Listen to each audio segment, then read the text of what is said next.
마르코가 전한 거룩한 복음입니다. 주님 영광 받으소서. 그때 제베데오의 두 아들 야고보와 요한이 예수님께 다가와 스승님, 저희가 스승님께 청하는 대로 저희에게 해주시기를 바랍니다 하고 말하였다. 예수님께서 그들에게 내가 너희에게 무엇을 해주기를 바라느냐 하고 물으시자 그들이 스승님께서 영광을 받으실 때 저희를 하나는 스승님 오른쪽에 하나는 왼쪽에 앉게 해주십시오 하고 대답하였다. 예수님께서 그들에게 너희는 너희가 무엇을 청하는지 알지도 못한다. 내가 마시는 잔을 너희가 마실 수 있으며 내가 받는 세례를 너희가 받을 수 있느냐 하고 물으셨다.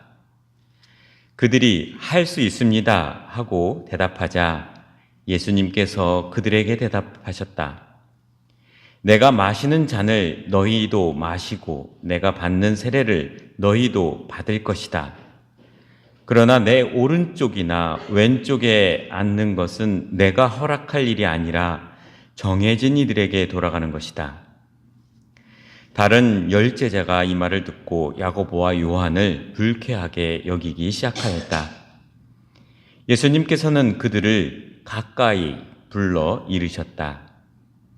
너희도 알다시피 다른 민족들의 통치자라는 자들은 백성 위에 군림하고 고관들은 백성들에게 세도를 부린다. 그러나 너희는 그래서는 안 된다. 너희 가운데서 높은 사람이 되려는 이는 너희를 섬기는 사람이 되어야 한다.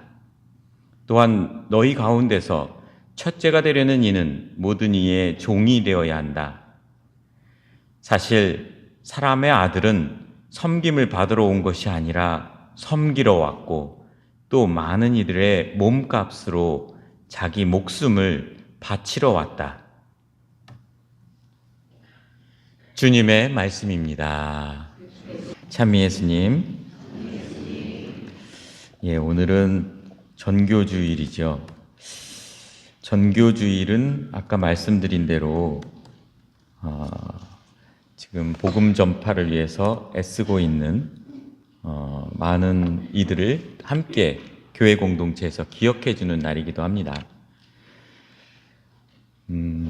오늘 그럼에도 불구하고 29주일 강론으로 좀 준비를 했어요.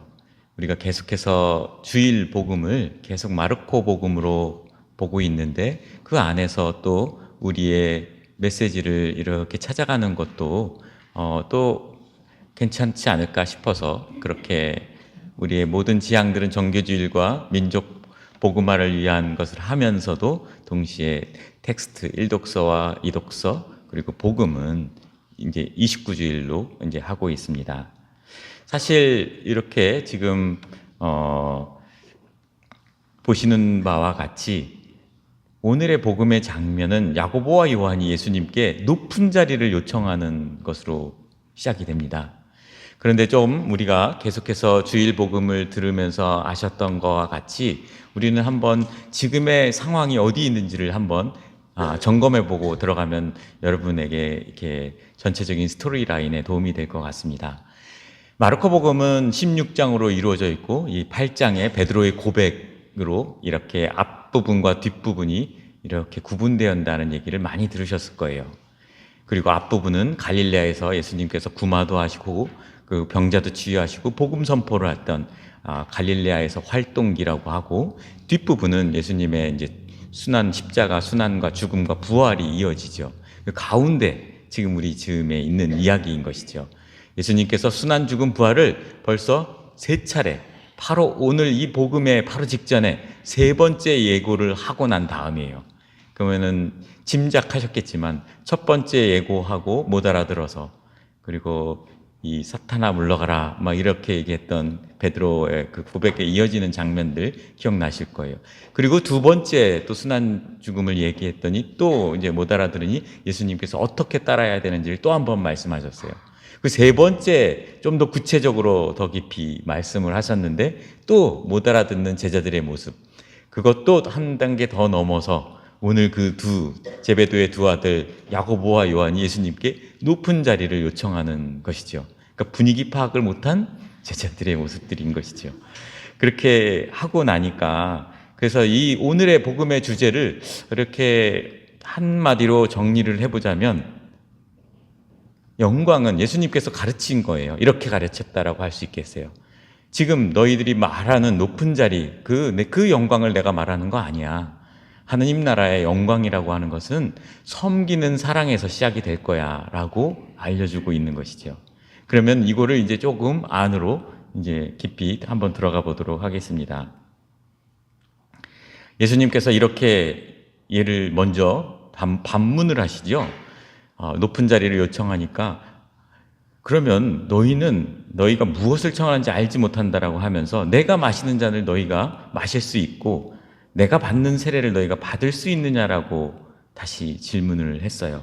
그랬더니 또 그냥 아직 받을 수 있습니다라고 이게 당당하게 얘기를 하지요. 근데 여기서 말하는 이 마시는 잔 그리고 받는 세례의 의미는 상징을 담고 있습니다. 우리는 이미 예수님의 생애를 다 알고 있죠. 여기서 이야기하는 잔은 예수님이 십자가에서 겪으실 순환과 고통을 상징하고 있고 세례는 예수님의 죽음, 우리 죄를 대신해서 죄값을 대신해서 피를 흘리신 그 세례, 피의 세례를 상징하는 것이죠. 그리고 그것을 통한 부활을 상징하고 있습니다. 그러니 우리도 세례받을 때 어떻게 해요? 물에 잠기면서 거듭남, 다시 영적인 다시 태어남을 우리가 세례받으면서 떠올리지요. 바로 예수님의 순환과 죽음 부활에 동참한다는 의미인 거죠. 그러면서 새롭게 이제 시작이 되는 것이죠. 예수님의 이 고통을 넘어선 당신이 어떻게 지금 갈지를 제자들에게 3번에 걸쳐서 못 알아들어요.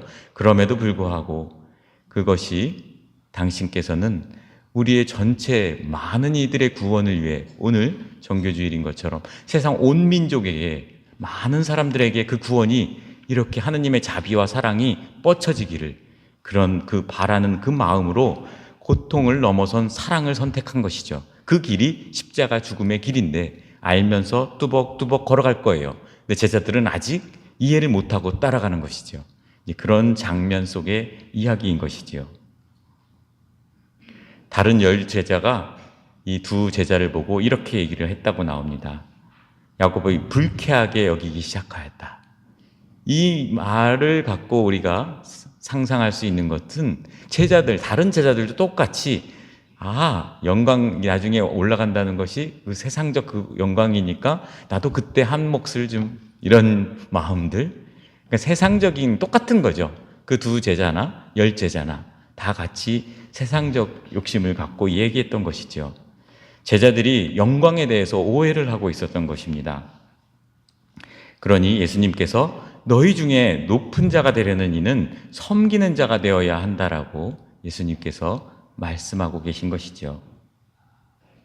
그런데 섬기는 자가 되어야 이 말씀을 하시기 전에 우리가 주목해야 될 부분이 있어요.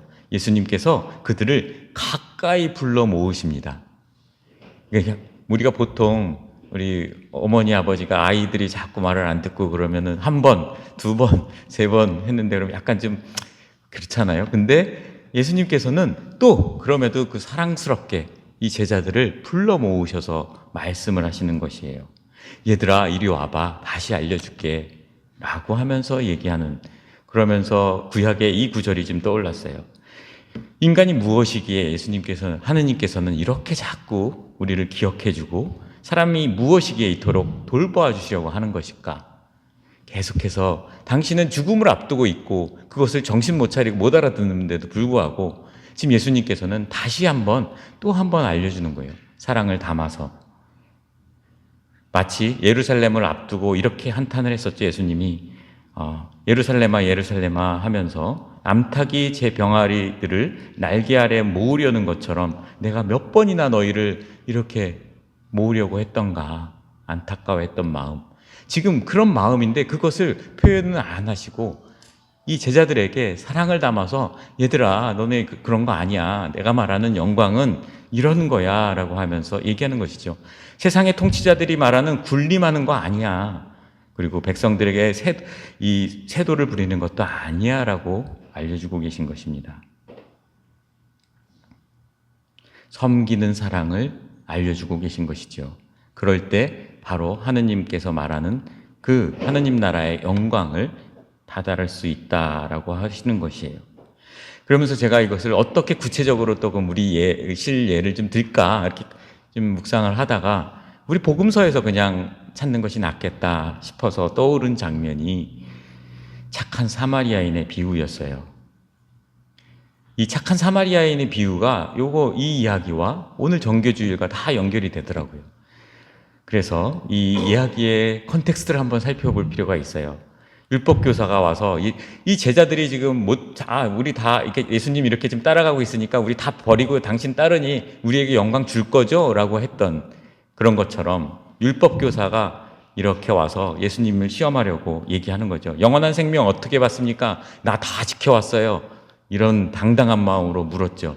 그랬더니 너 어떻게 율법을 읽었느냐? 했더니 이렇게 하느님 사랑, 이웃 사랑이다 했다 했더니 그러면 그렇게 살아라. 이웃을 사랑하여라. 라고 했다는 거예요. 그러면서 들었던 예가 그럼 누가 저희의 이웃입니까? 라고 하니까 이 비유를 들기 시작합니다. 어떤 사람이 예루살렘에서 예리고로 내려가다가 강도를 만난 사람 비유를 들어주는 거죠. 강도들은 그의 옷을 벗기고 그를 때려 초주검으로 만들어 놓고 가버렸어요. 근데 이 그림 우리 다 아는 이야기예요. 사제는 레위인은 그냥 반대편으로 지나쳐 버리죠. 여기에서 말하는 예루살렘, 성경에서 말하는 예루살렘은 신거룩한 도시를 상징해요. 구약 때부터 그곳에 성전이 있고 그리고 하느님 나라를 상징하죠. 그리고 시온산 위에 온 세상의 중심이 거기에 있고 모든 민족이 다 그리로 올라가야 된다라고 했던 그 예루살렘에서 이 어떤 사람은 거기를 앞에 두고 반대로 가고 있어요. 예리고로 가는 사람이었어요. 예리고는 세상을 상징합니다. 하느님 나라에 가는 길과 세상을 가는 길, 바로 이 강도당한 사람은 바로 우리를 상징한다는 거예요. 우리도 알고 있죠. 예수님을 따르는 것, 지금 섬기는 사랑을 하라고 초대하고 있지만 우리는 알아요. 어떻게 하면 될지. 그런데 세상의 유혹이 만만치 않게 우리를 유혹하고 있죠. 이렇게 가면은 예리고에는 망청되고 살아가는 아주 우리가 탐닉할 만한 것들이 재밌는 것들이 많은 것이죠. 그것을 향해서 걸어가는 어떤 사람이 완전히 강도를 당해서 봉변을 당한 것이죠. 우리가 살아가면서 신앙 여정을 하면서 예기치 않게 우리는 위기의 순간을 맞을 때가 있어요. 저도 이 이야기를 보면 제 입회 때가 생각이 나요. 내가 완전히 아무것도 없고 무기력해서 어찌할 바를 모를 때 나를 이렇게 사마리아인이 돼서 건져준 분. 여러분도 한번 상상해 보세요. 나의 가장 힘들었던 때, 바닥을 쳤던 때 체험. 강도를 만난 사람은 그런 상황이었죠. 그런데 교회에서 말하는 레위인과 사제인들, 종교 지도자들은 다 지나쳐 버려 갔어요. 반대쪽으로 간 것이죠. 그리고 나서 아이러니하게 유대인들이 보기에는 이웃의 범주에 속하지도 않는 천한 사마리아 이방인이 공경에서 구해주는 것이죠. 이 장면을 보고 초대 교부 학자들은 사마리아인이 바로 예수 그리스도를 상징한다라고 해석을 했어요. 가던 길을 멈추고 자기에게 천시받고 있는 사람이지만 그럼에도 지금 위급하니까 가서 가던 길을 멈추고 이렇게 몸을 낮추어서 시간과 자원을 희생해서 돌보고 있어요. 그 사람이 바로 예수 그리스도가 바로 사람들이 소외받고 천대하던 자가 십자가에 매달려 있었지만 바로 그 그리스도를 상징하는 거 아닌가라고 초대교부들이 이야기한 것이죠. 그러면서 오히려 이렇게 사랑의 실천을 한 사람이 바로 그리스도인이다라는 이야기를 교훈을 주고 있다라는 것이죠. 십자가 위에 있던 분, 외면받았던 자, 경멸받았던 이가 몸을 굽혀서 도와주는 거예요. 그러면서 뭘 발라주죠? 기름과 포도주를 이렇게 발라줍니다. 그리고 나서 여관으로 또 데려가요. 여기에서 상처난 곳에 부어주는 것.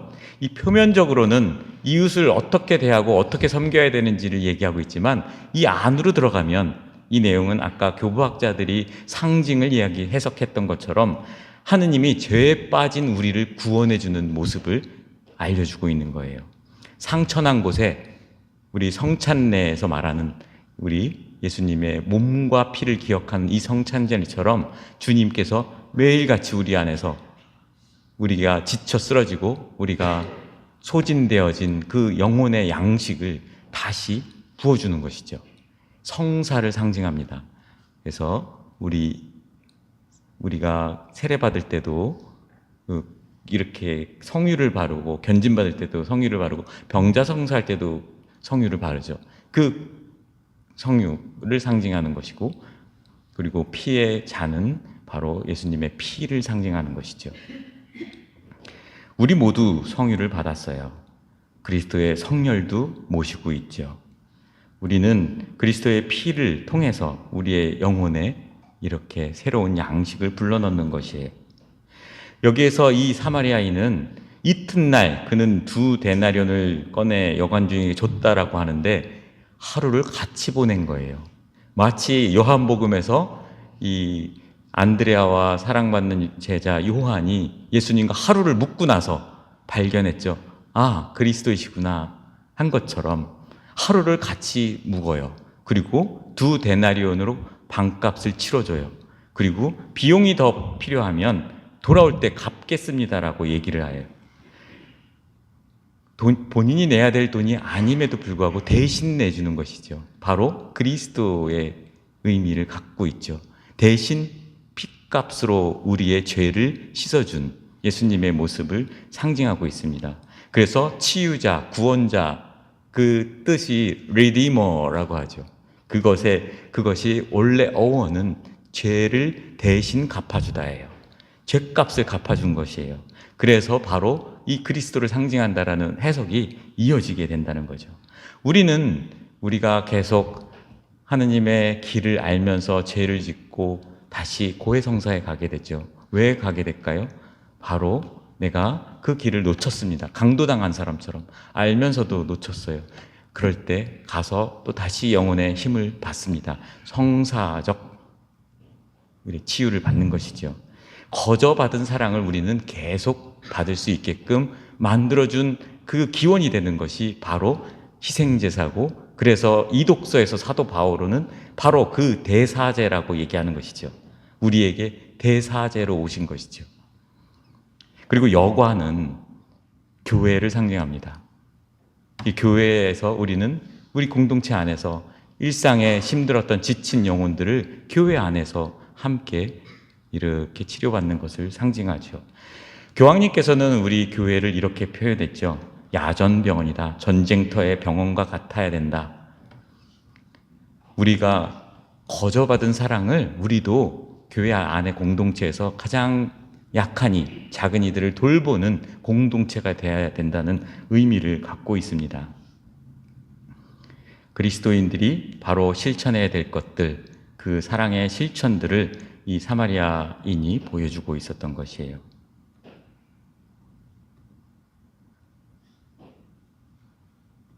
이 장면은 유명한 렘브란트의 그림인데, 이 그림에 보면 성서에 없는 인물이 추가되어 있어요.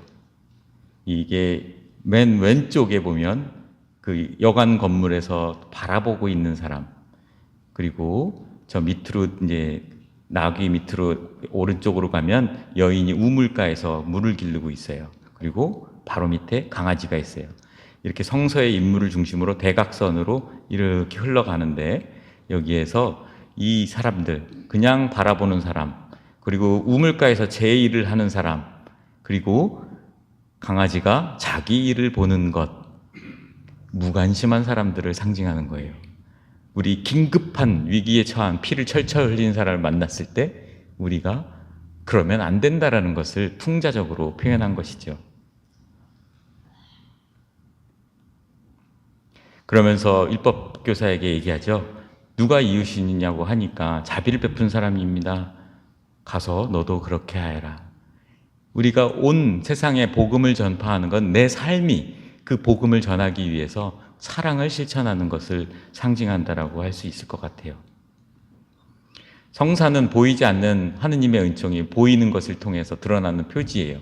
그 안에, 우리 사건 안에, 우리가 만나는 사람 안에 이 성사적인 것들이 다 담겨 있으니 우리도 그 성사적인 것을 실천하라는 거예요. 그 중심에는 예수 그리스도가 우리를 위해 죗값을 다 치러주신 것, 그것을 감사하게 기억하면서 하라는 이야기죠. 또 이렇게 표현도 합니다. 마치 동료, 아주 전우애가 넘치는 동료의 모습 같죠. 우리는 언제 내가 사마리아인이 될 수도 있고 내가 강도당한 사람이 될 수도 있어요. 언제 어떻게 벌어질지 모르는 일, 그 안에서 서로가 존중하고 배려하고 사랑을 나누는 사람이 되라고 초대하고 있는 것이죠. 힘든 사람 보면 이렇게 챙겨주고, 그리고 예수님은 바로 이렇게 잃어버린 양을 목에 둘러매듯이 그렇게 해주시는 하느님의 사랑을 믿고 우리는 희망하라는 얘기입니다. 언제나 우리의 여정 안에서 조금만 길을 벗어나면 달려오시는 분이 주님이라는 것을 기억했으면 좋겠습니다. 그저 작은 것에서부터 실천하는 것을 우리가 교회에서는 얘기를 합니다.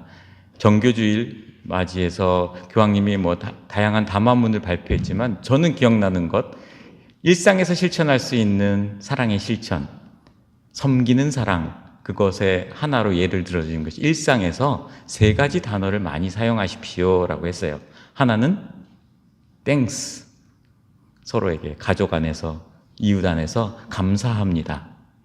또 하나는 please, 내가 좀 필요할 때, 도움이 필요하면 please 도와달라고 얘기할 수 있어야 된다는 거죠. 서로를 믿고. 그리고 또 하나는 sorry, 내가 잘못했으면 죄송하다라고 얘기할 수 있는 용기, 그것들 그 자체가 섬기는 사랑의 시작점이라는 것이죠. 예, 오늘 이렇게 이 독서에 나와 있는 것으로 마무리를 하고 싶습니다. 우리는 죄를 짓지 않으신 대사제가 있습니다. 바로 그리스도이시죠.